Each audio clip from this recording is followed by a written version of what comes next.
Hi, fourth graders, it's Miss Renner.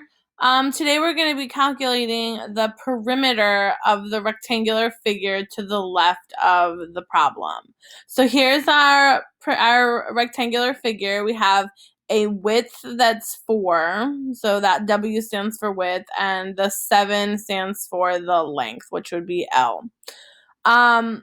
So when we calculate perimeter, we have two formulas we can choose from. They are the same.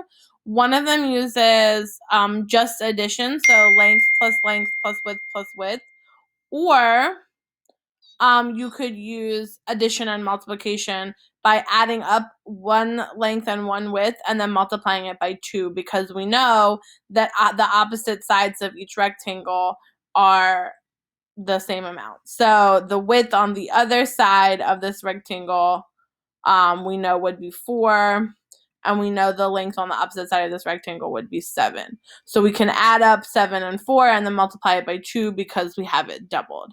It doesn't matter which formula you use, but there are two options. I think this one is a lot faster, the adding and multiplying. It's less numbers to add together, less room for mistake. But if you like to add, then you can use that one. Either one will work just fine. So I'll show you both ways so that you can see them.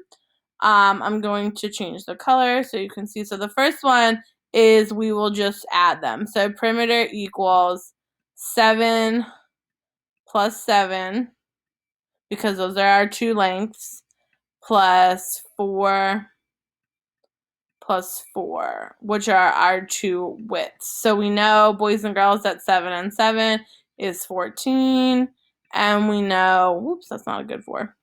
We know that 4 and 4 is 8, and we have to add those together.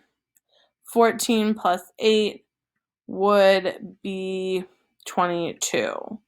So the perimeter would equal 22 for this problem. Now you can use it the other way, so that formula is the one we used here, but we'll use the other formula so you can see that it gives you the same answer. Doesn't matter which formula you use. So we can do 7 plus 4, and you have to add them first and then multiply by 2. So 7 plus 4, we know that is 11.